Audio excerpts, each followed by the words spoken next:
os quería proponer un viaje. Yo soy más de bicicleta que de coche, pero lo del coche y las luces se entienden mejor.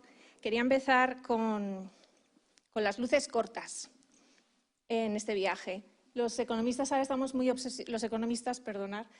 más los periodistas que los economistas, estamos obsesionados con lo de la recesión, de si entramos en una recesión, de si no, y yo solo voy a hacer esta pregunta y que ellos añadan el matiz que le quieran añadir a esta palabra recesión, que ahora mismo acapara otra vez titulares. Rafa, empiezo contigo. A ver, yo creo que hay que... lo que sí que es cierto es que la mayor parte de los indicadores que estamos conociendo en Europa pues apuntan o están ya... Más alto, puede ser. Están, pues, no depende. Perdón. Igual, eso. Sí. Sí, yo activado todos? creo que sí. A ver, ahora sí. Bueno, pues no, estaba diciendo que obviamente el futuro es difícil de predecir, pero el presente, los indicadores que vamos conociendo nos indican que ya muchos de ellos están en territorio negativo o que son consistentes con una moderada contracción en el conjunto de la eurozona, particularmente en algunos países que son más dependientes, por ejemplo, del gas ruso, como es el caso de Alemania, ¿no? Porque tiene un sector manufacturero muy importante, uno de los, en términos proporcionales a su Producto Interior Bruto, mayor que en otras economías y además muy dependiente de una energía barata durante décadas, que era la que obtenía de Rusia, ¿no? Alemania, todo parece indicar que se encuentra en este cuarto trimestre con los indicadores que manejamos o que podría encontrarse una situación de recesión, pero al mismo tiempo que esto es cierto, lo que sí que nos indican los datos que hemos ido conociendo, al menos hasta el tercer trimestre, es que Europa se ha mostrado mucho más resiliente y ha aguantado mucho más el embate de precios de la energía como los que no conocíamos desde hacía décadas, una guerra en Europa, una guerra en Ucrania, y que esa guerra que empezó en el mes de febrero, hasta ahora lo que es el conjunto de la zona euro no la ha llevado a la recesión, y lo mismo podemos decir de España. Por lo tanto, mucha prudencia, mucha cautela, y hasta ahora la economía ha ido aguantando mejor de lo que hubiéramos previsto en el mes de febrero. Daniel, ¿tú qué matiz añadirías a la recesión? Si te digo recesión y España, ¿cómo las ligas?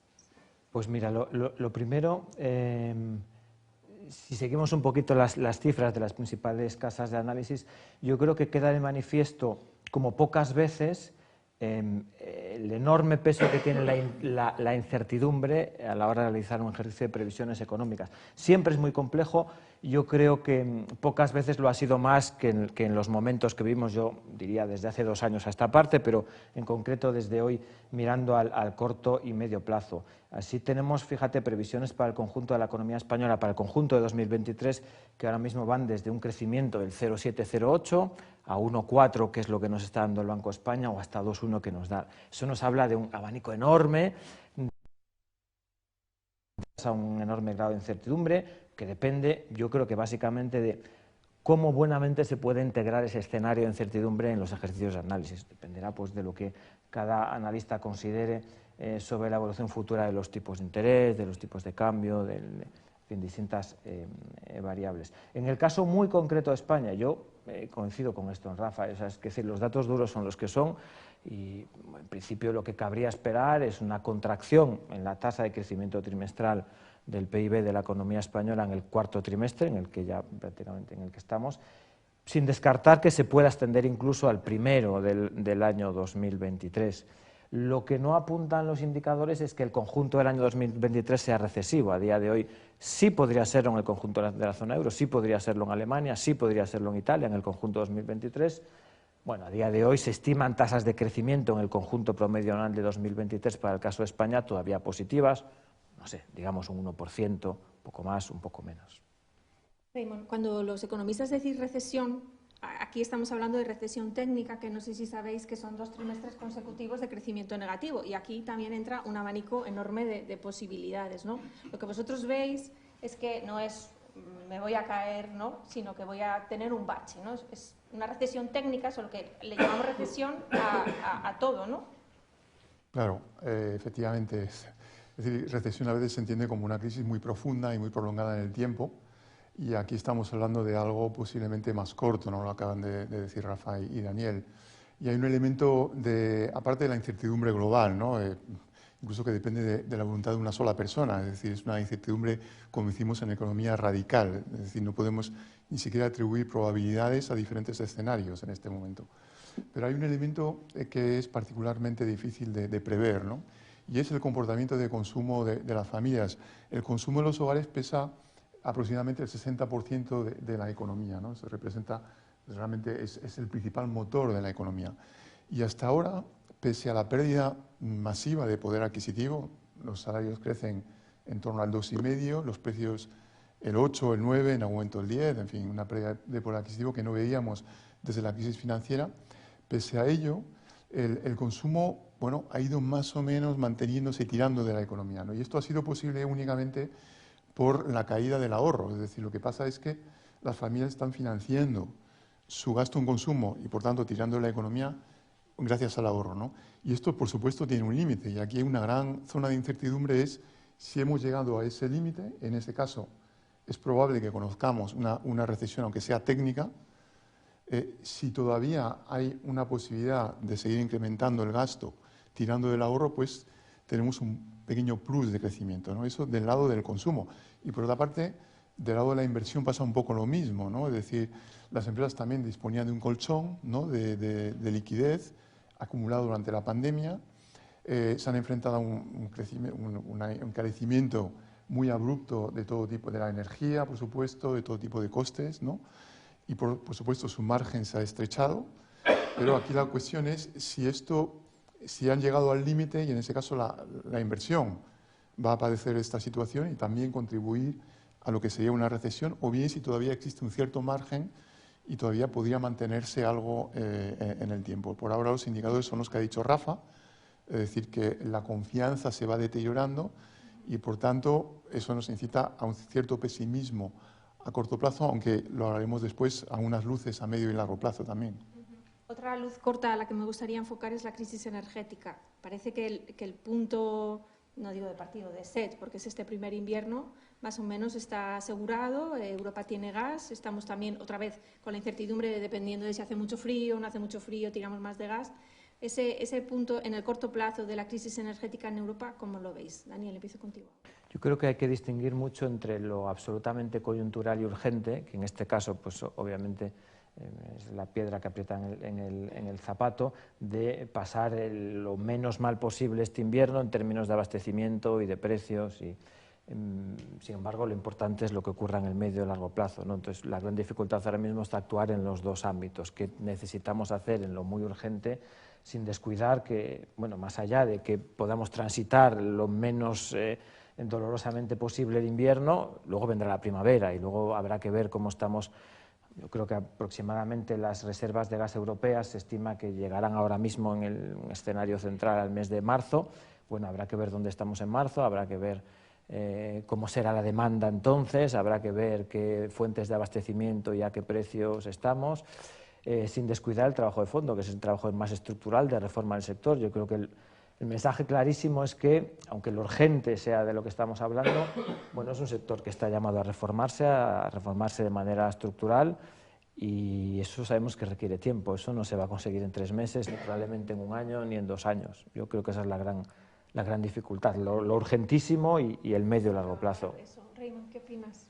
Sí, yo estoy de acuerdo, ¿no? A corto plazo es muy paradójico y realmente cambia cada día, ¿no? Lo que estamos viendo en este momento es que hay atasco de entrada de gas, es decir, que hay mucho gas, más de lo que podemos consumir en este momento, que se va acumulando en los puertos, ¿no? De metaneros, ¿no? Pero efectivamente los mercados de futuros, ¿no? Que son los que, digamos, reflejan las transacciones pues, para el próximo trimestre, dentro de 1 año, etcétera, indican que el precio va a seguir siendo alto todavía durante un tiempo bastante prolongado, y efectivamente coincido con Daniel que el invierno del 23 puede ser, yo creo, más difícil que este invierno, porque ahora tenemos reservas de gas y el año que viene tendremos que acumular nuevas reservas de gas, ¿no? Entonces, bueno, en base a este escenario, lo más probable es que todavía tengamos precios muy tensionados, precios energéticos muy tensionados, aunque posiblemente ya el mayor incremento, yo he calculado que el IPC energético, es decir, la parte del IPC que refleja todo el coste de la energía, habrá crecido en el 22 este año un 31%. Yo creo que el año que viene lo más probable es que ya no crezca, no se incremente a ese mismo ritmo, pero todavía estaremos hablando de precios altos y, por tanto, márgenes empresariales muy, digamos, estrechos y, por otra parte, también la pérdida de poder adquisitivo que hemos visto de los hogares este año todavía continuará por causa de la energía el año que viene. Por tanto, yo creo que sí, que es un escenario todavía muy tensionado que indica la necesidad de un cambio estructural en nuestro modelo energético. Hablaba ahora Raymond de los futuros, que siguen están altos todavía el próximo año, pero este es un mercado que cambia vertiginosamente también, ¿no?, por decisiones de una única persona. ¿Hasta qué punto esto nos está condicionando y puede cambiar también radicalmente? O decimos, venga, vamos a esperar que esto se mantenga tal y como está ahora, pero tenemos que partir de la base de que la energía va a ser más cara. Bueno, a ver, no toda la energía, una parte de la energía que es el gas, ¿no? Y hoy por hoy es cierto que los mercados de futuros fluctúan mucho, pero si uno toma los rangos de variación que hemos visto en el mercado de futuros a 2-3 años, desde el mes de febrero hasta ahora, pues básicamente todos apuntan a que el nivel al que vamos a estar dentro de 2 años, 3 años, es significativamente más elevado que el que teníamos antes. ¿Qué va a ocurrir? Bueno, pues todo apunta, como ya han dicho Daniel y Raymond, que este invierno ya tenemos la capacidad que necesitamos. También estamos viendo que a estos precios la demanda disminuye muy rápidamente, es decir, que la demanda es sensible, que la demanda no es tan inelástica a los precios, y esto ayuda y va en la dirección correcta. Por otro lado, estamos viendo cómo ya se están planificando muchas inversiones para el año que viene, no solo de aumento de capacidad en países que hasta ahora no la tenían como Alemania, sino también que estamos realizando inversiones en energías renovables a un ritmo acelerado, ¿no?, todo lo que son fotovoltaica, etcétera, y todo esto va a ayudar, es decir, que a medio plazo yo creo que claramente esto acelera la transición energética. Va a ser una transición energética más difícil porque la vamos a tener que hacer en lugar de con un precio del gas barato que hubiera sido pues, lo que teníamos diseñado, ahora con el coste añadido de tener que hacerlo a un precio mucho más elevado y por lo tanto una transición energética en ese sentido con un incentivo adicional, acelerado, ¿no? Es decir, todo lo que no hagamos de inversiones en renovables lo vamos a tener que pagar con un gas más caro.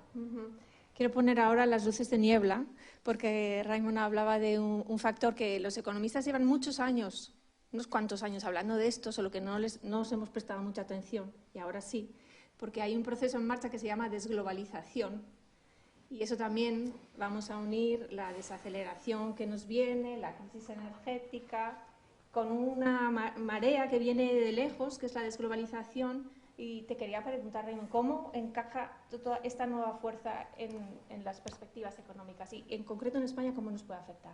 Bueno, esto es muy importante, ¿no? Y probablemente sea junto con la transición energética, que en este momento se traduce en una crisis, pero posteriormente puede ser un cambio beneficioso del modelo energético. La desglobalización es otra gran fuerza, otra gran tendencia. Refleja muchas realidades, ¿no? Pero bueno, pero esto precede la guerra en Ucrania, es decir, que ya antes de la guerra en Ucrania ya asistíamos a un distanciamiento entre bloques geopolíticos que se traducía, entre otras cosas, en una cierta pugna tecnológica, al menos entre Estados Unidos y China. En el caso de Europa, nosotros nos hemos despertado mucho más tarde, ¿no? Y hemos jugado el juego de los acuerdos multilaterales, la apertura al comercio, a la inversión es cuasi total. Ellos ya estaban en plan mucho más estratégico. Y por otra parte también se traduce en una dificultad para llegar a acuerdos multilaterales de liberalización del comercio internacional o de la inversión internacional. La OMC prácticamente funciona pues, a medio gas Y los acuerdos que se producen sobre todo a nivel bilateral o regional, es decir, estamos asistiendo a una regionalización de las economías, ¿no? Y, bueno, por ejemplo, en el caso de Europa, bueno, pues hemos visto que el comercio, por primera vez desde 2019, el comercio intrarregional entre países europeos supera el ritmo de crecimiento que el comercio con países terceros, algo realmente que no ocurría desde inicios del siglo, ¿no? Estos son elementos muy importantes y a eso se añade con la pandemia el hecho de que, bueno, las propias empresas han tomado conciencia de la importancia de acortar cadenas de suministro, pues acercándolas a los lugares de consumo y no depender de países realmente muy alejados, ¿no? Y posiblemente muy vulnerables en cuanto al suministro, ¿no?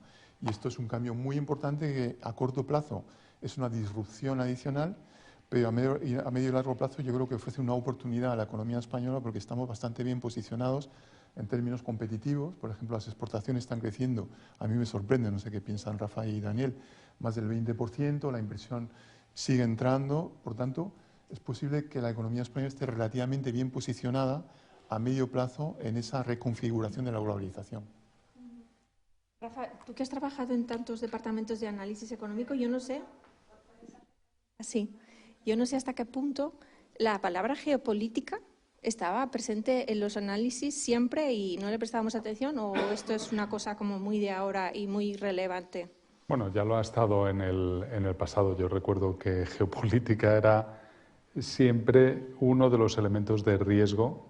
Recuerdo ya en los años 70, pero mucho más recientemente, llevamos una década hablando de Irán, del conflicto, del riesgo de un conflicto potencial en el Golfo Pérsico, encarecimiento del precio del petróleo. Pensábamos que el problema iba a venir probablemente de allí y ha venido de Ucrania y de Rusia, ¿no? Por lo tanto, sí que estaba presente, ¿no? Pero más allá de la importancia que tiene la geopolítica sobre la globalización, que es enorme, por lo que acaba de comentar Raimon, ¿no? De esta globalización por bloques, ¿no? O por áreas políticamente más próximas entre sí, y que desde luego eso va a tener un efecto, porque solo hay que pensar en nuestro día a día la cantidad de bienes finales que consumimos que tienen algún componente que se ha abaratado enormemente gracias a esa globalización, ¿no? Y por lo tanto, pues ahora habrá un incremento en el precio relativo. Esto encarecerá, no tendremos mejoras en precios como las que hemos vivido hasta ahora, y por lo tanto tendremos que buscar otro tipo de soluciones, pero yo soy optimista en la capacidad que tiene la humanidad para buscar ese tipo de soluciones, y me explico, ¿no? Hasta ahora lo más fácil para las empresas, si podían conseguir un componente de su cadena de su producción mucho más barato en el otro extremo del mundo y un bajo precio de transporte podía justificar traerlo aquí, ponerlo a disposición de los consumidores. Bueno, pues eso ahora habrá que buscar esa reducción de costes, no a través de una mano de obra barata en el otro extremo del mundo, particularmente en China, ¿no? Que ha sido claramente el país que ha dominado este proceso de globalización. Pues posiblemente esto habrá que hacerlo en base a procesos más convencionales de innovación, de investigación, desarrollo, innovación, mejoras de la productividad dentro de... O sea, no digo que esto tenga que ocurrir inexorablemente, lo que digo es que eso forma parte de la capacidad de la humanidad de buscar soluciones. Para mí no deja de ser sintomático que uno de los periodos de más bajo crecimiento de la productividad que hemos tenido en España y en general en Europa ha coincidido con este proceso de globalización en el que lo más fácil, ante dos estrategias de invertir más en investigación, desarrollo y nuevas tecnologías o innovación, pues era mucho más fácil producir con las que ya conocíamos en el otro extremo del mundo, ¿no? Entonces, bueno, pues Habrá que... ¿Le ves un lado positivo, una fuerza que podemos aprovechar en Sí, positivo? o sea, yo creo que nos restringe, ¿no? Porque lo otro nos ofrecía la doble posibilidad de si quieres lo haces en casa y si no lo haces fuera. Ahora no, ahora pues obviamente nos pone las cosas más difíciles. O sea, yo creo que en general todos salimos perdiendo, pero que ante estos nuevos problemas el reto es buscar soluciones, ¿no?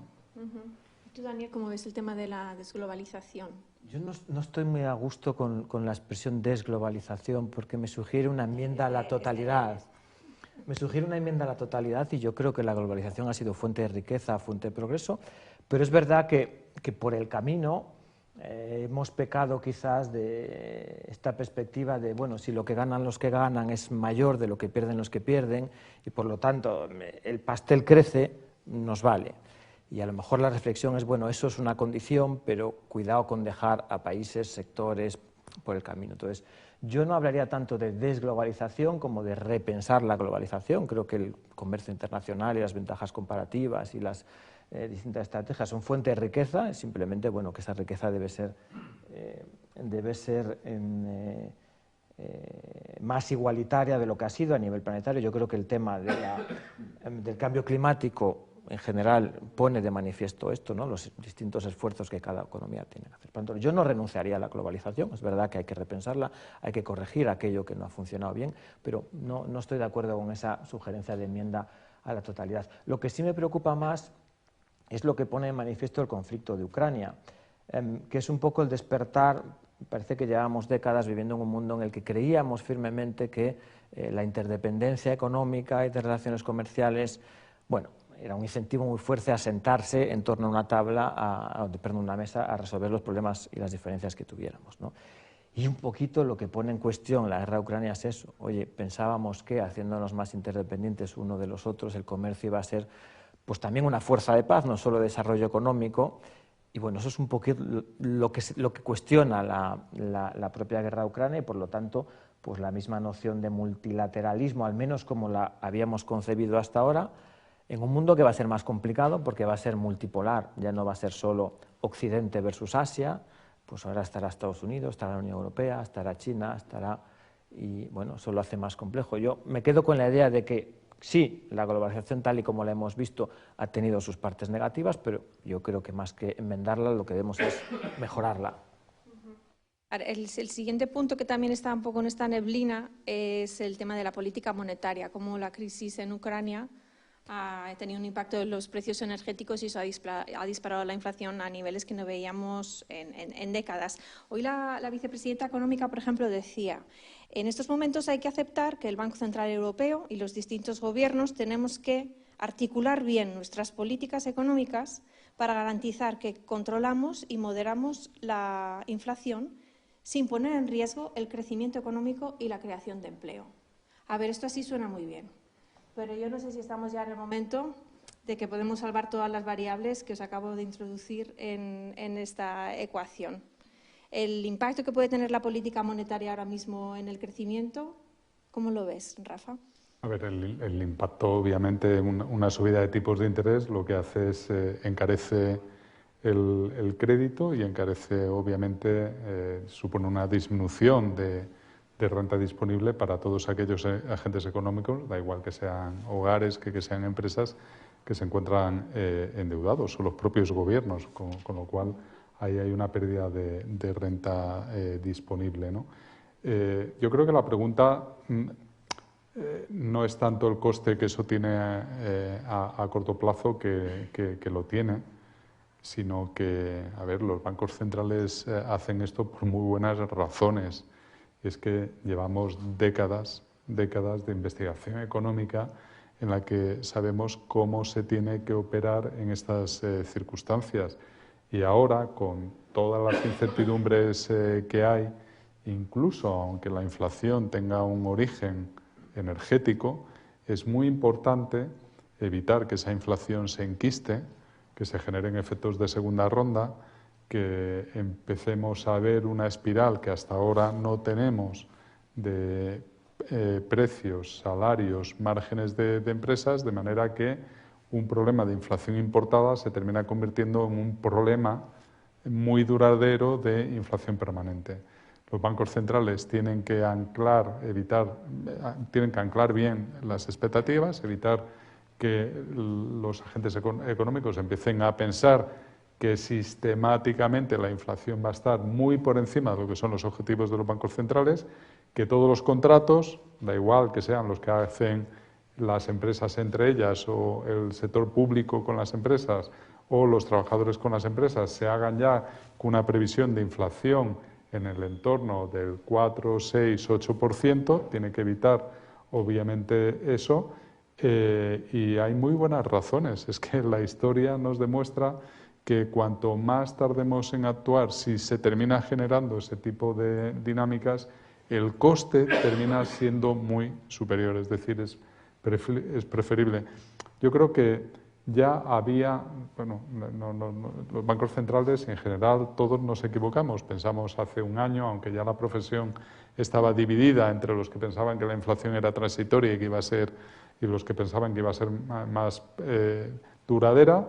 Los bancos centrales se equivocaron, pero bueno, ahora tienen tiempo para enmendar, ¿no?, esa equivocación y están en ello. Por lo tanto, efectivamente, los bancos centrales tienen que hacer ese trabajo que tiene un coste para evitar un mal mayor en el futuro. ¿Qué opinas? Es un momento muy complicado para los bancos centrales, así como en la crisis inmediatamente anterior, la de la pandemia, tuvieron, pese a lo dramático de aquella crisis, ¿no?, tuvieron más facilidades de diagnóstico a la hora de actuar, era más sencillo su papel. En este caso es más complicado. Es más complicado porque la inflación no tiene un origen exclusivamente de demanda, en cuyo caso la receta habría sido canónica y la convencional. Estamos en una crisis en la que la política monetaria convencional y la política fiscal convencional son menos efectivas que en otros casos, ¿no? Lo que requiere esta situación son intervenciones más focalizadas, más sectoriales, una intervención más de bisturí. Las herramientas convencionales de política fiscal, vamos a decir, los estímulos keynesianos ahora serían contraproducentes, y las subidas de tipos de interés son necesarias pero no son suficientes, es decir, no hacerlo habría sido un error por distintos motivos. El primero de ellos, pues tienes un efecto vía tipo de cambio, que es, si la zona euro no sube sus tipos de interés, pero la zona dólar lo hace, bueno, pues ahí se produce un deterioro de tipo de cambio que indirectamente encarecería los costes energéticos y por lo tanto estaría aumentando la inflación. Así que aunque solo fuera por eso, es necesario que el Banco Central Europeo suba los tipos de interés. Otra cosa es la senda, el ritmo. Yo creo que irremediablemente tiene que subirlo, no sé cuál será su nivel de llegada, si un 2,5, si a lo mejor se estirará hasta el 3, no lo sé, pero me parece fundamental entender que es sobre todo para evitar males mayores, no para solucionar el problema que ya tenemos. No queremos que esto se convierta, además de una inflación por motivos energéticos, que además se convierta en una inflación por tipos de demanda, porque estaríamos agravando el problema. Por lo tanto, bueno, está haciendo lo que tiene que hacer, pero tampoco le pidamos más de lo que puede hacer, porque el Banco Central Europeo en estas circunstancias, mucho más de lo que está haciendo, yo creo que no puede hacer. Sí, es verdad que a lo mejor nos hemos acostumbrado mucho al acudir al comodín del Banco Central, ¿no? Tenemos un problema, llamamos al Banco Central y nos echa una mano, y ahora tiene que actuar la política del Banco Central con la política del Gobierno y ahí encontrar ese punto de equilibrio que es muy complicado de encontrar, ¿no? Decía el otro día la presidenta del BCE que ella sabía que la subida de tipos no iba a impactar inmediatamente en la inflación, que eso a lo mejor es algo que la gente que no sabe de economía no da por sentado. Y entonces a lo mejor ahora a Raimon le toca aguantar al Banco Central Europeo el tipo durante unos cuantos trimestres, con esa política de subida de tipos, viendo que todavía a lo mejor no está teniendo un impacto en la inflación y que eso va a tardar un poco más en llegar. Sí, esto es una enorme, es probablemente la principal dificultad. Hay dos dificultades. La primera es que efectivamente el error que cometió de política monetaria, es decir, que de diagnóstico de la inflación, tardó en reconocer el carácter mucho más permanente de la inflación, le ha llevado al Banco Central Europeo a intentar recuperar credibilidad con necesariamente lo que son aumentos muy abruptos y en muy poco tiempo.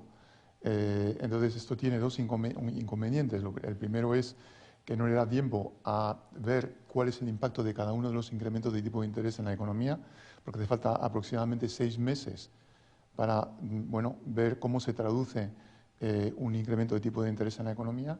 Y el otro es que tiene un discurso muy, digamos, contundente, muy virulento, precisamente para ganar credibilidad. Yo creo que a veces, no estoy seguro que piensen del todo, no todos los vamos, Lagarde ni tampoco Schnabel, por ejemplo, piensan exactamente lo que dicen, sencillamente intentan ganar credibilidad diciendo que van a ser muy severos y muy disciplinados en la subida de tipos, ¿no? Tiene esos inconvenientes. Pero bueno, primero de todo, bueno, tienen que dejar cierto tiempo para ver cómo responde la economía, y esto es una cierta dificultad en esa credibilidad que han perdido, es una primera dificultad. Otra dificultad tiene que ver con que bueno, se pueden producir accidentes de mercado. Hemos visto, por ejemplo, si miramos la experiencia histórica, en los años 2005-2007 se produjeron también subidas de tipos de interés, la política monetaria empezaba a reaccionar, y entonces solamente en 2008, con una subida muy pequeña de tipos de interés adicional, eso desató una recesión, provocó una recesión. Eso significa que llega un momento de lo que se llama el tipo de interés de neutro, ¿no? Es decir, hay un umbral de tipos de interés que puede desencadenar una recesión, y eso el Banco Central Europeo tiene que tenerlo en cuenta también, ¿no?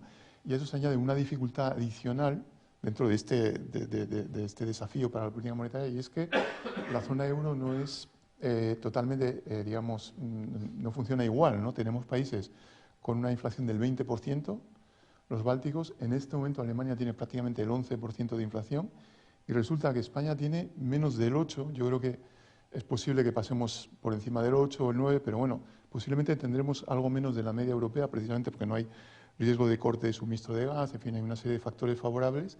Entonces, la política monetaria va a ser muy difícil que se ajuste a la necesidad de cada una de las economías europeas, y esto es una dificultad adicional para el BCE. De todas formas, si me permites poner aquí un elemento en favor del Banco Central Europeo, porque coincido con lo que ha dicho Raimon de la contundencia de esas declaraciones de Lagarde y de Schnabel, pero yo creo que son necesarias y son bienvenidas, ¿no?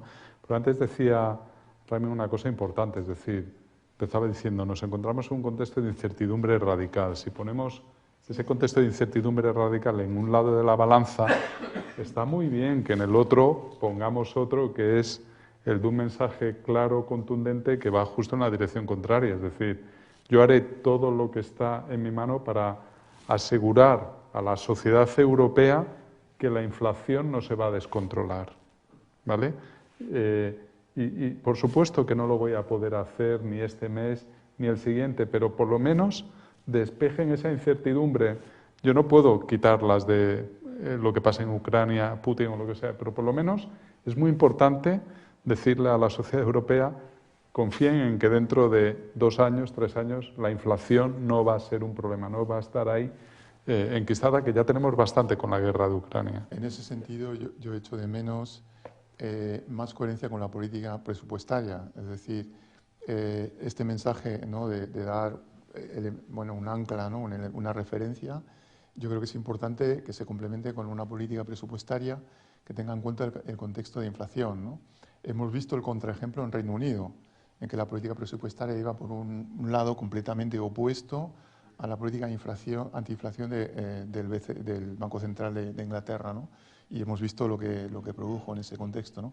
Y lo estamos anticipando en Alemania también. Tampoco las señales son de consistencia en lo que debería ser una política fiscal, pues digamos de tono neutro, desde luego no expansiva, con una política monetaria que es contractiva, ¿no? Pues sí, os quería preguntar sobre eso, porque por un lado tenemos la política monetaria, el Banco Central Europeo subiendo tipos de interés, y por el otro lado tenemos a los gobiernos tratando de ayudar a la población, pero a lo mejor también generando problemas que van un poco en contra de lo que está haciendo el Banco Central Europeo. Bueno, ¿Lo veis, ese riesgo, ese problema? Porque sí, ellos sí que hablan de tenemos que coordinarnos. Si yo hago una cosa, tú no me hagas todo lo contrario para que luego encima me anules lo que yo estoy tratando de hacer. Ese fue el gran error de la crisis de 2008 y el gran acierto de la crisis de 2020. En 2008 la zona euro dio una respuesta de política monetaria en un primer momento errática, en un segundo momento muy acertada, pero que no estuvo coordinada con la política fiscal. En 2020, en la pandemia, el gran acierto fue una reacción muy rápida, con un mensaje muy contundente, un diagnóstico muy acertado del Banco Central Europeo, que enseguida se acompañó con las políticas fiscales que entonces convenía que fueran expansivas. Y ahora estamos en un momento un poco más complicado, porque yo creo que todos vemos sobre el papel, vamos, con todas las dudas que podamos compartir, que la necesidad debería ser, pues oye, una política monetaria contractiva, más o menos moderada, pero contractiva, y una política fiscal lo más neutra posible, sin descuidar aquellas intervenciones que sí sean necesarias. Define política fiscal neutra. Bueno, no debe suponer un estímulo a la demanda para que a su vez presione sobre los precios. Por lo tanto, todos estos estímulos convencionales, pues vamos a decir, de políticas keynesianas al uso, de aumentos de gasto público, que ahora no es el momento de ese tipo de intervención. Lo que hacen falta son intervenciones más focalizadas, pues aquellas familias, empresas o sectores más especialmente vulnerables. Y por eso son políticas mucho más complejas de diseñar, porque uno tiene que definir cuál es el objetivo, qué tipo de empresa, qué sector, qué tipo de familia, y cuál es la herramienta más adecuada, específica, focalizada para llegar a ese objetivo sin que sean transversales o uniformes, que además no son, ni en este caso, macroeconómicamente deseables ni tampoco fiscalmente óptimas, ¿no? Esa es yo creo, la gran dificultad de diseñar las políticas económicas más ajustadas para este momento. Yo veo dos componentes, ¿no?, a esa política fiscal y a su complementariedad con la monetaria, ¿no? El primer componente sería efectivamente intervenciones focalizadas, pero esto se puede aparentar bueno, a compensar a aquellos que están más perjudicados por la crisis, pero yo creo que tiene un componente antiinflación también, porque el malestar social que está creciendo, no olvidemos que incluso este fin de semana incluso podría producirse una huelga de transportistas en nuestro país, esto pasa en otros sitios, en Francia, bueno, muchísimo más, ¿no?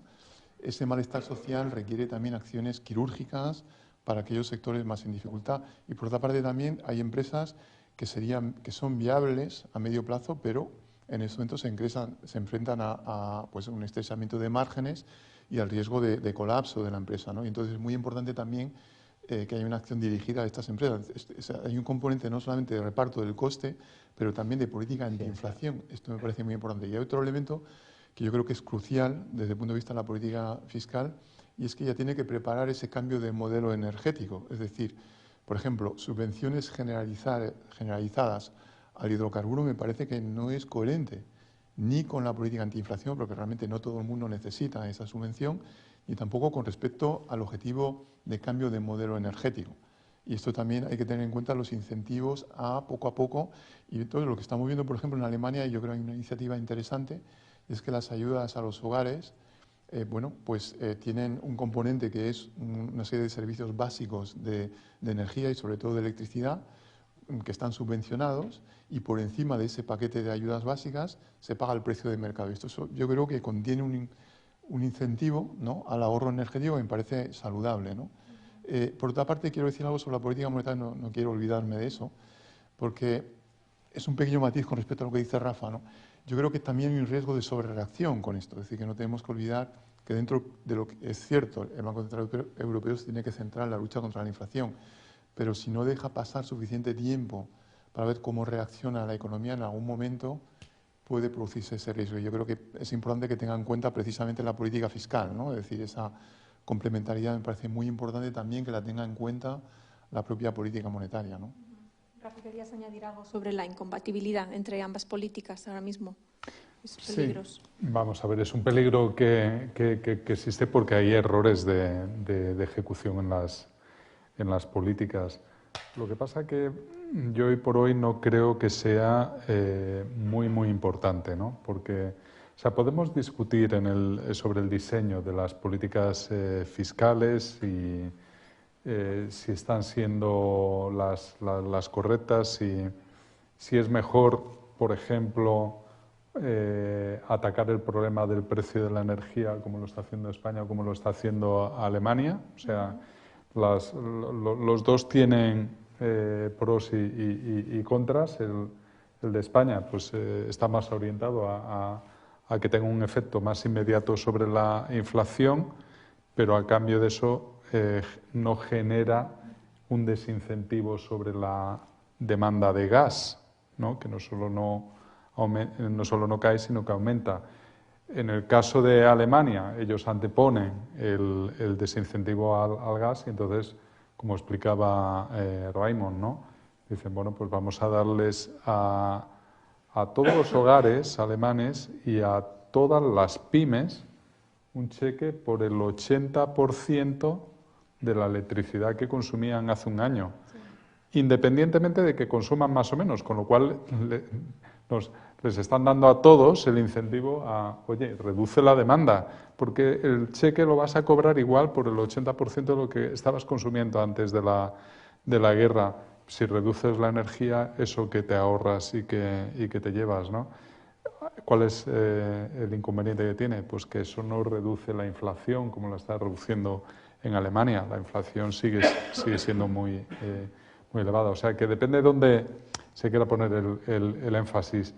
Pero yo, en cualquier caso, lo que entiendo es que estas políticas estén más o menos focalizadas, también tienen un carácter temporal, es decir, que tratan de ser temporales, no, en principio no están diseñadas para generar un problema, un aumento estructural del déficit público, que eso sí que sería un problema. Ahí sí que diríamos, bueno, claro, pero es que cuando llegue el momento de que el Banco Central Europeo tiene que ya normalizar su política monetaria, se encuentra con que la política fiscal está desatada, tenemos un boom de demanda, etcétera. Entonces sí que tendríamos un problema de incompatibilidad, ¿no?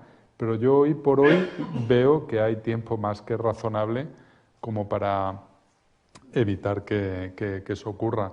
Y por otro lado, creo que además las buenas noticias es que ahora, en cuestión de horas, vamos a conocer la propuesta de la Comisión sobre reglas fiscales. Y bueno, pues eso creo que también va a ayudar mucho a coordinar, ¿no?, la actuación del Banco Central y de las autoridades fiscales nacionales. Sí, ya se ha adelantado. Quería poner ya las luces largas. En la economía española se pueden poner las luces largas en un montón de sitios y estaríamos aquí toda la noche. Pero vamos a elegir un sitio muy concreto porque yo sé que os preocupa, es el tema de las cuentas, de los presupuestos. España tiene un déficit estructural, eso significa que gasta más de lo que recauda, ¿no? Corregidme si me equivoco, sistemáticamente. Entonces, durante un tiempo no le hemos prestado mucha atención porque es verdad, estábamos en un estado de emergencia, ¿no? Nos vino la pandemia y ahí evidentemente no había que pensar, gastamos poco o gastamos mucho, es como hay que gastar. Y ahora nos ha sobrevenido además esta crisis energética con el desafío, pero en algún momento vamos a tener que pensar cómo volvemos un poco al carril central, que es donde estábamos antes de que nos pasara todo esto. Hay unas reglas que se están debatiendo en Europa y que parece ser no van a ser tan rígidas como antes, y esto lo valoráis, entiendo, positivamente, y lleváis mucho tiempo, algunos más que otros, diciendo que la credibilidad esa que le atribuís al Banco Central Europeo, los gobiernos también deberían empezar a trabajarla, mandando un mensaje de ahora me ves con estos números, pero no te preocupes que dentro de 4 años esto lo voy a tener mejor. Del debate de las reglas fiscales, ¿creéis que está bien encaminado? ¿Notáis que a lo mejor desde el Gobierno todavía no ha llegado el momento en el que se puedan parar a sentarse y decir, bueno, venga, ya no tengo que tener algo urgente y ya puedo planificar esto, ¿no? Porque es un poco la respuesta que se ha venido dando desde el Gobierno cuando no han dado ese carta de viaje o como lo queráis llamar. ¿Empiezo yo? Vale. No, a ver, yo creo que el debate está bien encaminado, aparentemente, por lo que vamos sabiendo. En Europa hemos visto propuestas muy interesantes. A mí particularmente hay una que me atrae mucho, que hizo el Consejo Fiscal Europeo, ¿no? De decir, bueno, no vamos a entrar aquí ahora a debatir de un cambio de tratados, que es a lo que nos obligaría a cambiar los objetivos de deuda y de déficit. Dejemos ese tema aparcado, porque si tratamos de ponernos de acuerdo por unanimidad en un cambio de los tratados, posiblemente vamos a dejar este problema sin resolver durante mucho tiempo, ¿no? Entonces, dicen, bueno, dejemos que esto siga ahí como referencia, vamos a tratar de poner unas reglas que hagan sentido, que teniendo en cuenta de dónde parten los países en niveles de deuda y dónde tienen que llegar, imponer una senda de ajuste razonable que limite el gasto, pero que haga que el ajuste no sea procíclico. A mí, particularmente, lo que me hubiera gustado, y esto es algo que ya reclamaba en el 2020, es que por una cuestión de... O sea, cuando ya tenemos muchas, pasa como con lo que decía de la guerra y el Banco Central Europeo, ¿no? Que viene bien tener un ancla de certidumbre ante todas las incertidumbres existentes, y me hubiera gustado que esto mismo también se hiciera con la política fiscal ya en el año 2020. Vino muy bien que se adoptara el acuerdo de poner en marcha los fondos europeos Next Generation EU, pero sabemos también por décadas de investigación en economía que las políticas fiscales son mucho más potentes y efectivas a corto plazo, mientras las estamos utilizando, si al mismo tiempo hay una hoja de ruta y le estamos diciendo a los mercados, a los agentes económicos que nos tienen que financiar, que nos tienen que comprar esa deuda porque estamos gastando, como tú muy bien decías, con un déficit de carácter estructural, ¿qué es lo que vamos a hacer cuando salgamos de esta situación? ¿Cómo vamos a ajustar nuestras cuentas públicas? Yo creo que eso hubiera venido muy bien, que hubiéramos empezado a hacerlo hace ya tiempo. Bueno, mejor hacerlo tarde que no nunca, ¿no? En ese sentido, bienvenido, pero ese debate que estamos teniendo ahora me hubiera gustado más tenerlo hace algún tiempo. No para empezar ya, obviamente, sino para decir, ya sabemos que las reglas son contingentes, que se pueden retrasar, pero tener una hoja de ruta de hacia dónde queremos llevar las cuentas públicas. Daniel, yo te diría, ¿por qué son tan importantes las reglas para los economistas, estas reglas fiscales de las que estamos hablando? A ver, yo creo que hay muy buenas noticias en este debate, hay iniciativas que suenan muy bien, el enfoque de una regla de gasto que pueda tener eventualmente alguna excepción sobre la inversión pública en algunas áreas, en fin, cosas que yo creo que contribuyen positivamente. No olvidemos, en el caso de la economía española, llevamos con déficit primario, es decir, diferencias entre ingresos y gastos al margen de los intereses de la deuda, ininterrumpidamente desde la crisis de 2008. O sea, son 15 años consecutivos en situación de déficit primario. Bueno, eso es algo más que coyuntural, ¿no? Algo se nos ha enquistado ahí, ¿no? Y ese algo que nos ha enquistado a mí me lleva a una reflexión, que cuando uno estudia las series la dinámica de la deuda pública en los países de la zona euro desde hace 25 años, desde que el euro existe, no puede obviar que la dinámica de la deuda pública, déficit de deuda pública, no depende solo de la disciplina fiscal presupuestaria y de las reglas. Son condición necesaria, claro que son condición necesaria, y no cometer errores de política fiscal grosera cuando no corresponde hacerlos, sin duda alguna, todo eso es necesario, pero yo creo que no es suficiente, y creo que no es suficiente porque al final la dinámica de la deuda pública está determinada en una grandísima proporción, y podríamos discutir en función de qué periodo, de qué país, pues no será la misma, pero en una grandísima proporción, por el cuadro macroeconómico, por los desequilibrios macroeconómicos en su conjunto. Entonces, un enfoque exclusivamente centrado en déficit-deuda para mí es incompleto, porque a veces el déficit-deuda no depende de la buena disposición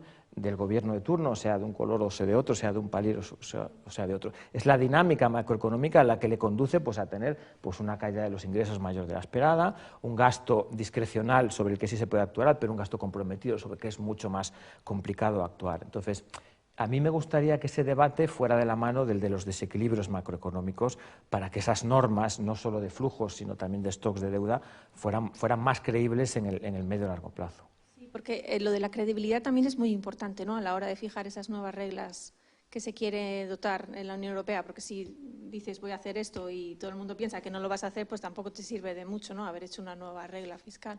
Sí, una parte de esa credibilidad tiene que ver con algo yo creo que es esencial, y es que necesitamos disciplina fiscal, y efectivamente llevamos mucho tiempo con déficit primarios. Realmente es el único país, junto con Francia, que solamente ha conocido déficit primarios durante la etapa de expansión, 2014-2019, ¿no? Entonces, realmente hay un problema, ¿no?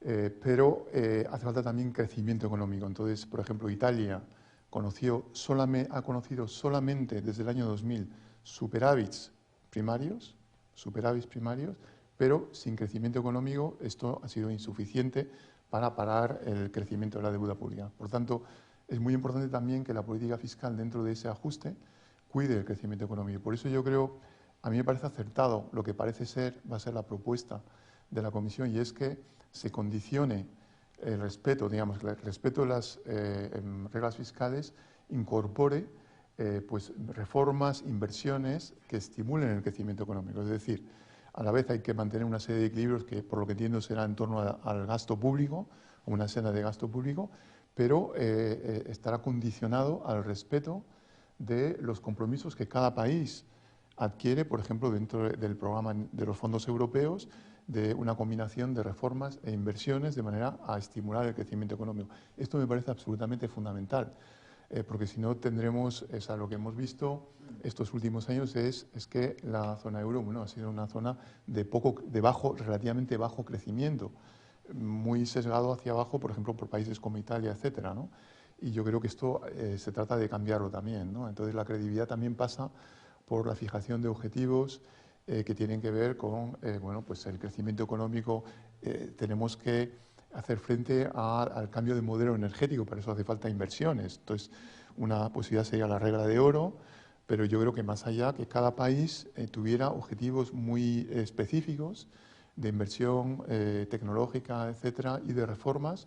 Y si se respetan esos objetivos, entonces, bueno, pues se puede admitir que no es lo mismo un déficit del 3% si se invierte que un déficit del 3% que es de gasto corriente. Ahí hay que equilibrar el gasto corriente. A las 8 y a las 8:15 tenemos que terminar y me gustaría dejar estos 15 minutos para preguntas en el público, si alguien se anima.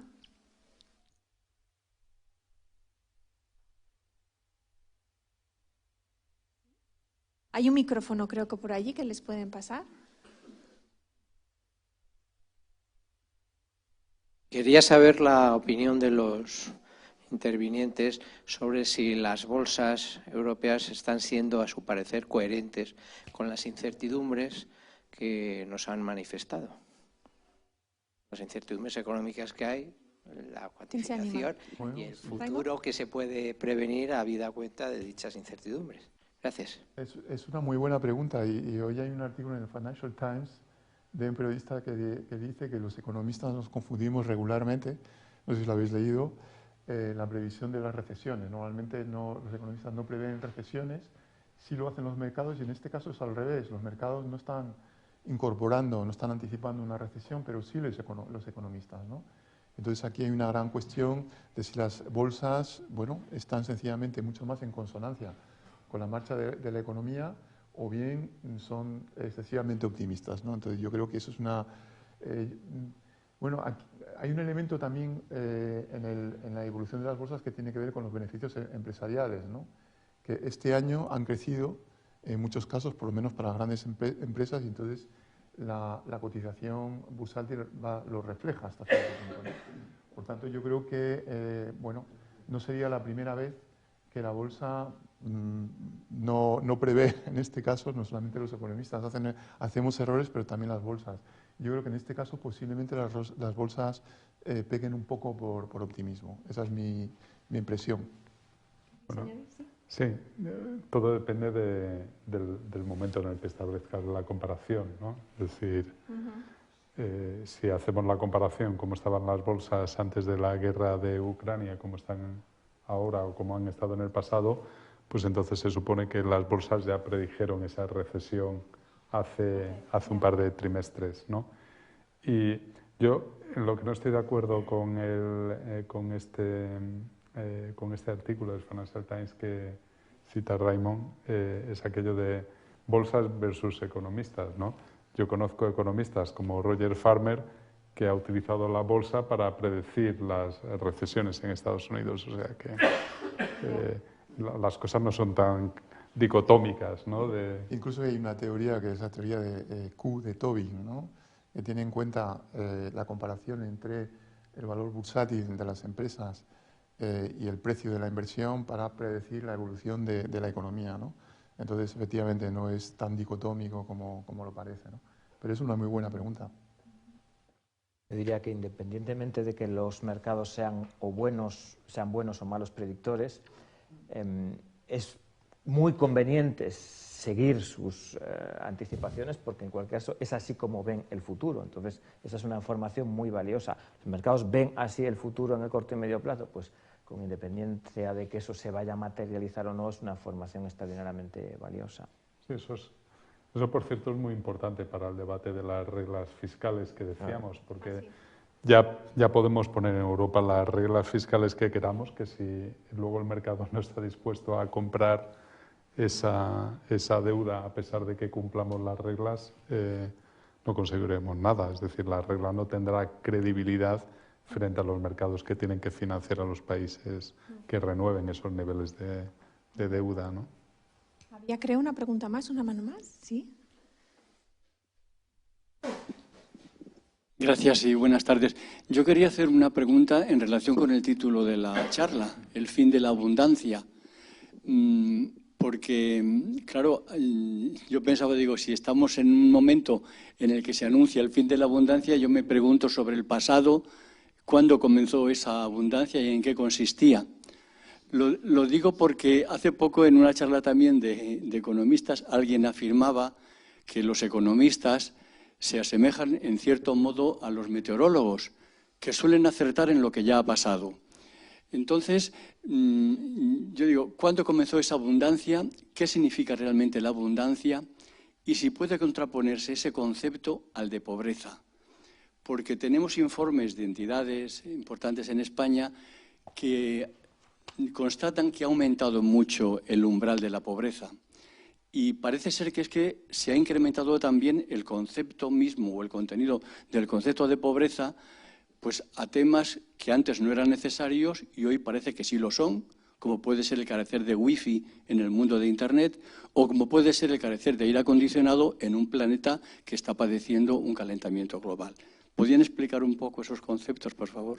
Sí, a ver, yo lo del fin de la abundancia creo que tiene su origen en una intervención del presidente francés Macron hace unos meses. Mi sensación, seguí con atención esas declaraciones, me da la sensación de que no se interpretó el mensaje que él quería hacer pasar. Él no estaba regañándonos, o así lo interpreté yo, no estaba regañándonos por haber vivido por encima de nuestras posibilidades, ni por mensajes de despilfarro, de opulencia. Yo creo que él, el mensaje que quería hacer pasar, un mensaje muy en clave de historia económica y del papel de Occidente y de Europa en concreto en el desarrollo económico. Yo entiendo que lo que él quería decir es, bueno, esta crisis a lo mejor es el despertar pues, de una Europa que tiene que admitir que los recursos naturales del planeta, ya no están a disposición de los europeos en las condiciones que históricamente han estado, que los recursos tecnológicos del planeta siguen estando ahí, pero ya las condiciones de mercado no son a lo mejor las que nos hubieran gustado. El otro factor productivo, que es el capital humano, donde Europa fue históricamente referente, sigue siendo, hay grandísimas universidades y centros tecnológicos, pero ya no somos, ya Asia nos ha sobrepasado, Estados Unidos también. Creo que el mensaje iba por ahí, la abundancia europea de cuáles son las bases del crecimiento, acceso a recursos naturales, acceso a tecnología, acceso a capital humano, de los que Europa lleva disfrutando 200 años, en condiciones ventajosas, con todas las condicionantes históricos que eso se termina. Y Europa tiene que mirar hacia sí mismo y decir, ¿queremos ser tecnológicamente competitivos? Pues hay que ponerse las pilas. ¿Queremos tener un capital formado, unos trabajadores? Pues hay que ponerse las pilas. ¿Queremos tener una no dependencia energética? Pues, oye, no somos un continente especialmente dotado de recursos naturales, algo tendrá. Yo creo que esa era la reflexión, ¿no? Se acabó esa etapa, despertemos a una realidad que es distinta, en la que tenemos nuestras ventajas, esto no es el fin del mundo, no se va a acabar, Europa seguirá siendo un continente rico a escala planetaria, pero ese periodo de abundancia pues, más accesible toca a su fin. Yo creo que ese era el mensaje. Sí, y efectivamente ya es un poco realmente paradójico que el periodo de abundancia pues no fuera una abundancia compartida, ¿no? Entonces ahora estamos entrando en una era de escasez de recursos, de todo tipo de recursos naturales, como ha dicho Daniel, ya sea porque escasean como tal, porque técnicamente escasean, o porque por diseño queremos que escaseen, porque queremos luchar contra el cambio climático y por tanto no queremos utilizar hidrocarburos y otro tipo de minerales, etcétera, ¿no? Entonces, y efectivamente, veremos si esto mejora la situación de aquellos que no se pudieron beneficiar del periodo de abundancia o al contrario la empeora. Entonces, por lo tanto, yo creo que tenemos que encontrar una nueva abundancia, ¿no? O sea, este periodo distinto, o por lo menos que se reparta mejor lo que ocurrió antes. Por cierto, hay un elemento que quería mencionar, porque efectivamente yo también vi el título, y entonces que realmente ocurre en muchos países, ¿no? El periodo de abundancia, ¿no? También abundancia. ¿Os habéis fijado que hay un elemento que no hemos hablado y es que el empleo sigue creciendo, el paro se mantienen niveles muy reducidos. En 2 de cada 3 países de la Unión Europea la tasa de paro está por debajo del 6. Y esto tiene que ver con un elemento que es el elemento demográfico. Estamos pasando de un periodo de abundancia relativa de mano de obra a un periodo de escasez. Y en España, en el 2007, teníamos 5 millones de jóvenes de 15 a 24 años y prácticamente el mismo número de personas de 55 a 64, ¿no? En el 21, 4,8 millones de jóvenes, 6,4 millones de personas que se van a jubilar en los próximos años. Es decir, prácticamente yo he hecho un pequeño cálculo de cada 5 personas que se jubilen en los próximos años, solamente entrarán 4 jóvenes en el mercado laboral. Y esto pasa en Europa, esto pasa en menor medida, pero también en Estados Unidos, poco a poco también en China, en América Latina. Es decir, estamos pasando a una época distinta en cuanto a los recursos humanos también, no solamente naturales, pero también humanos. De hecho, hay gente que ha calificado esto, ese fin de la abundancia demográfica como el invierno demográfico. Es decir, que vamos de las generaciones del baby boom, ¿no? En muchos países al invierno demográfico, ¿no? Sí. Salvo en África, ¿no? Pero en general en el resto del mundo vamos a... Había también preguntaba por el tema de la pobreza y entiendo que también de la desigualdad, ¿no? A ver, yo creo que hacemos bien en preocuparnos, ¿no? Porque siempre el progreso y el bienestar social pues tiene que llegar a todos, ¿no? Tiene que llegar a amplias capas de la población, pero también hay que poner en valor lo que hemos conseguido, ¿no? Es decir, yo creo que tenemos que conjugar las dos cosas, ¿no? La ambición por seguir mejorando, pero al mismo tiempo también ser realistas y poner en valor lo que hemos conseguido, ¿no? Porque a veces pensamos, construimos, si no, narrativas de la desigualdad y de la pobreza que no hacen justicia a lo que ha mejorado la situación, ¿no? En general, la pobreza que solemos medir o que aparece muchas veces en los medios de comunicación son indicadores de pobreza relativa, ¿no? Que lo que hacen referencia es a cuál es la pobreza de un porcentaje de la población que está X puntos por debajo de lo que es una media que ha seguido progresando, ¿no? Entonces, la pobreza de hoy en día, en términos estrictamente materiales, no tiene nada que ver con la de hace cuatro décadas, ¿no? Y a veces con la desigualdad también se nos olvida eso, ¿no? Tenemos la percepción de que la desigualdad ha ido en aumento y en un país como España, pues lo que nos encontramos es que si comparamos incluso los niveles de desigualdad que se produjeron en medio de la pandemia en el año 2020, eran inferiores a los que teníamos 20 años antes con tasas de desempleo similares, ¿no? Entonces, bueno, tenemos que poner en valor lo que hemos conseguido y dónde estamos y, por supuesto, con toda la ambición posible para seguir mejorando. No nos conformemos en eso. De acuerdo, si no... una última pregunta y ya terminamos.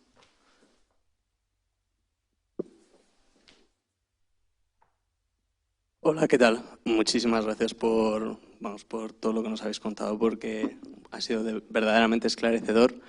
Y en relación a la crisis energética que estamos viviendo, habéis comentado que la reforma del mercado eléctrico va a ser fundamental y el objetivo que queremos alcanzar es mercados eficientes, energía barata y a la vez alcanzar esos objetivos a nivel redistributivos que sabemos que está teniendo este gran encarecimiento de la energía. Entonces, os quería preguntar sobre qué claves debería de tener o debería alcanzar esa reforma del mercado eléctrico y también a raíz de, pues claro, un joven economista que sale de la carrera comprende que el principio del marginalismo es fundamental en el mercado mayorista, pero a la vez está sujeto a un conjunto de supuestos de competencia perfecta muy estrictos. Entonces, también, aparte de esas claves, si es necesario o no reconsiderar ese principio marginalista en el mercado mayorista.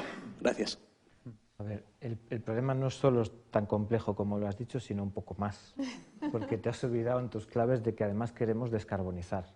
no queremos solo energía. De hecho, a lo mejor no es bueno tener energía barata según de dónde proceda. El precio es el mejor incentivo para que el origen de esa energía pues, sea el más deseable, el menos contaminante posible.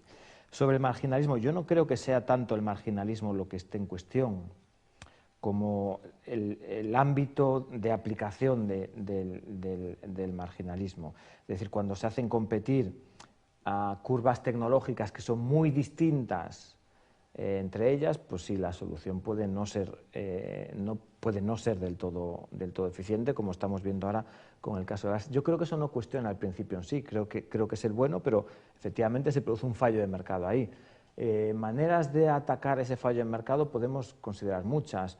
La excepción ibérica ahora no es más que una solución, vamos a decir, transitoria, que corrige parcialmente esa, vamos a decir, contaminación del precio del gas en el resto, pero que genera otros efectos adversos. O sea, bueno, de momento tenemos esa herramienta. Yo creo que hay que pensar en otras herramientas más estructurales de medio y largo plazo, y a lo mejor la más sencilla de todas ellas, o por lo menos la más canónica, la que nos dicen los manuales de microeconomía, es deja que el precio sea el que sea, incluso si el precio nos parece escandalosamente elevado, y corrige a posteriori, porque el precio tiene una finalidad desincentivadora. Bueno, si eso está produciendo unos trasvases de renta extraordinaria, pues corríjase a través de una herramienta de fiscalidad más convencional, y con esa recaudación pues uno puede destinarla a financiar energías renovables o a compensar a los consumidores más desfavorecidos, y a lo mejor es la menos disruptiva de las herramientas: dejar el mercado que funcione, el precio cumple con su papel y luego vemos qué hacemos con esas rentas en términos de inversión o de compensación a quienes salgan desfavorecidos. No sé, seguro que hay más soluciones, Sí, seguramente. No, por favor, Sí, Rafa. no, a ver, yo creo que está bien que haya una parte del mercado que funcione de acuerdo a la señal marginal de precios. O sea, yo considero que o sea, todo lo que hagamos por mejorar el funcionamiento del mercado eléctrico será bienvenido, pero no, o sea, lo que tenemos es que ir hacia adelante, no ir hacia detrás. Es decir, no vayamos a pensar que la reforma consiste en volver a como estábamos hace 15 o 20 años, ¿no? Sino pensar en aquello que tenemos que mejorar. Y aquello que tenemos que mejorar pasa por seguir manteniendo en una parte del mercado la señal marginal de precios, seguir manteniendo la orden de méritos, ¿no? Es decir, que produzcan más las energías mucho más baratas, ¿no? Creo que el mercado marginal tiene que tener su espacio casi como un mercado residual de casación de oferta y demanda en determinados momentos del día, para cubrir necesidades que no se pueden ajustar completamente o anticipar perfectamente, porque no hay previsión perfecta ni por parte de la demanda ni por parte de la oferta, con otro tipo de productos que tenemos que potenciar. Y hay muchos, pero uno que me parece particularmente atractivo son todos estos acuerdos de compra de energía, los PPAs, ¿no? Es decir, eso hoy en día ya se puede hacer. Fomentemos la competencia para este tipo de productos, de mercados, ofrezcamos energía barata, renovable, a precios ciertos ya, para tanto oferentes como demandantes durante largos periodos de tiempo, y las puntas que necesitemos cubrir de oferta y demanda, pues para eso está el mercado marginal. El problema del mercado marginal con el que nos hemos encontrado es cuando tenemos a un 30% de los hogares, de los más vulnerables, sometidos a las oscilaciones de precios en medio de una guerra. Y bueno, no es que las cosas se hubieran hecho mal, es que durante muchos años ese era el mercado con diferencia más barato. Pero por la analogía, si me permites, es, que seguro que la sabes muy bien, es la de cuando hay que coger un préstamo a tipo fijo o a tipo variable, ¿no? Claro, el tipo fijo tiene una prima de riesgo porque nos olvidamos. Entonces, un contrato de electricidad a un precio fijo, como es una PPA, pues nos olvidamos. Vamos a pagar una prima, pero a cambio de eso reducimos la incertidumbre. El otro contrato durante años ha estado sistemáticamente por debajo y a los hogares vulnerables se les ha ofrecido un precio que era sistemáticamente inferior y había razones para ello. Ahora, si lo que queremos es asegurar a esos hogares para que no sufran las oscilaciones del precio de la energía, lo mejor es irnos a otro tipo de productos, pero el mercado los ofrece. Lo único que tenemos que hacer es potenciar esos productos con regulaciones adecuadas. Raimon, muy rápidamente, si quieres añadir algo. Bueno, realmente no tenemos nada de tiempo ya, ¿no? Pero básicamente lo primero es, yo creo que esta medida de tope al gas, yo creo que ha funcionado porque no disponíamos de otro instrumento. Y esto ha sido muy importante y de hecho explica un poco la desescalada de la inflación, que todavía va a conocer oscilaciones, pero hay que reconocer que ha sido útil. Ahora es una medida necesariamente transitoria. Yo creo que esto no podemos seguir con este sistema, tenemos que encontrar otro sistema. Yo sería partidario de un sistema próximo a lo que está poniendo en marcha Alemania. Parece interesante porque contiene un incentivo al ahorro energético y, por otra parte, a contratos a más largo plazo y sobre todo, desvincular la factura de la electricidad. Yo no conozco otro país que tenga tantas personas cuya factura eléctrica dependa del día a día del mercado del gas, ¿no? Tienes razón que no lo hay. No lo hay.